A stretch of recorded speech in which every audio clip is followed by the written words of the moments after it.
Good afternoon, everybody, and welcome back to Midday with Trey, your weekly afternoon break. I'm your host, Trey. I'm your host, Ed. Let's get right into the show.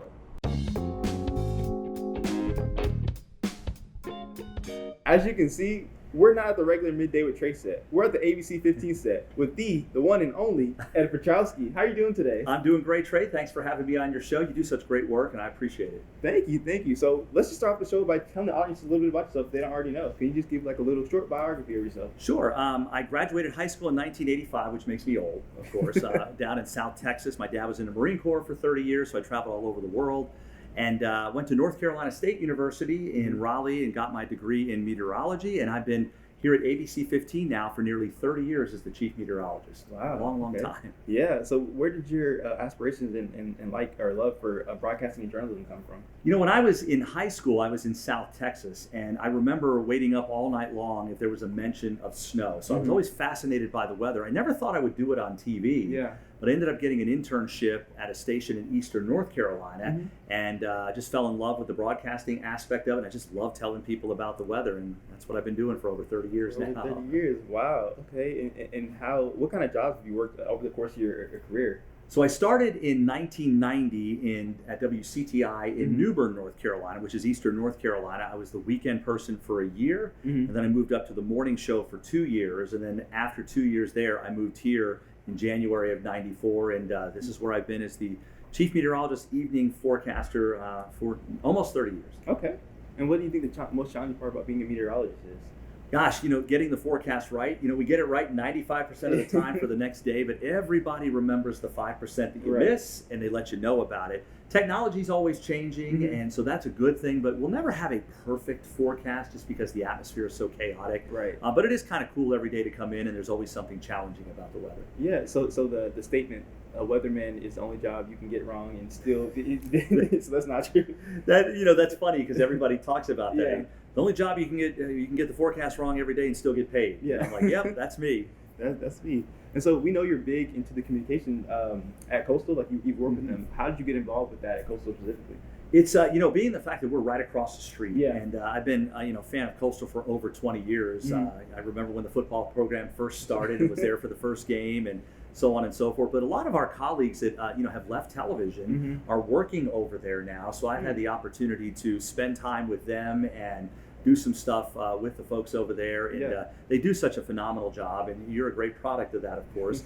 And hopefully they'll expand even more, and someday we'll have be able to get a degree in meteorology at Coastal Carolina. That would be great. I know a lot of people, even if they are not into journalism or newscasts, like communication has, even if they're minoring in something else or majoring in something else, they minor in communication, whether it's like business law or whatever, and then you can take that with you wherever.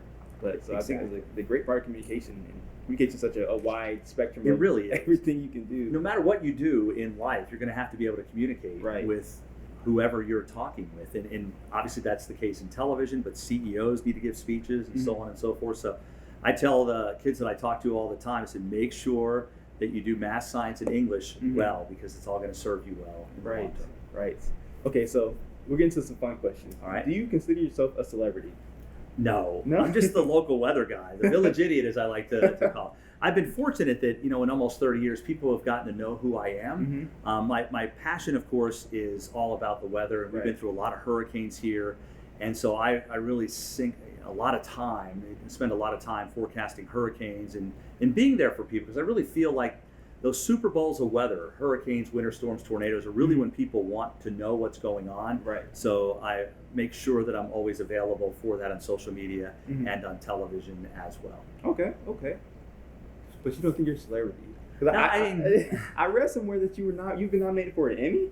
Yeah, 3 times actually. Oh, wow. But, okay. Until you bring in a trophy home, and I got to brag about that. That's still like a huge No, it was pretty cool, and I'm grateful for that. Don't get me wrong. I appreciate the awards that I've won, but it's really, to me, I'm serving my community. Right. That's what I love the most about it. And if people accept me, I love that even more. And it's just one of those things that I've just always felt like the people that watch me or follow me on social media are really my employers. I'm serving them, and they have everything to do with my success. Right. If they like what I do, that's great. Mm-hmm. If they watch me on TV, that's great, and that helps keep me successful and keeps a paycheck coming in. Yeah, So. of course. Okay, another fun question. Where do you get all your cool, funky suits from?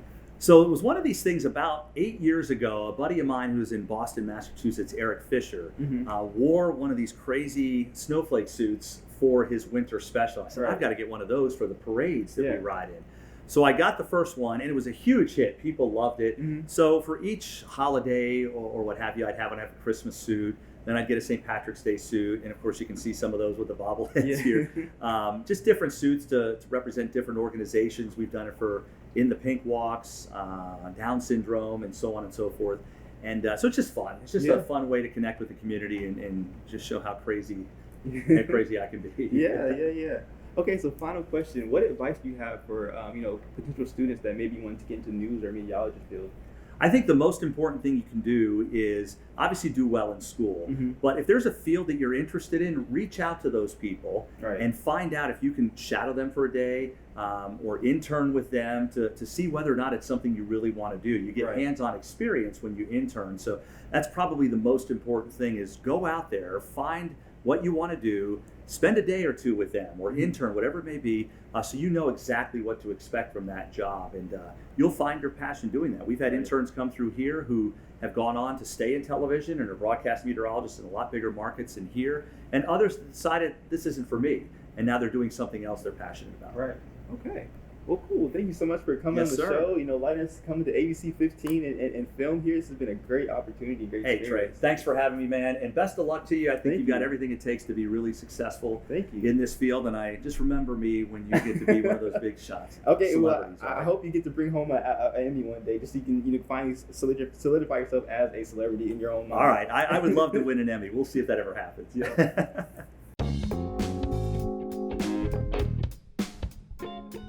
It's time now for Hat of the Week, and my favorite hat of all time, of course, is the one that Cousin Eddie wears in Christmas Vacation. That guy is amazing, weird, and just hilarious, so I try to emulate him everywhere I go during the Christmas Vacation.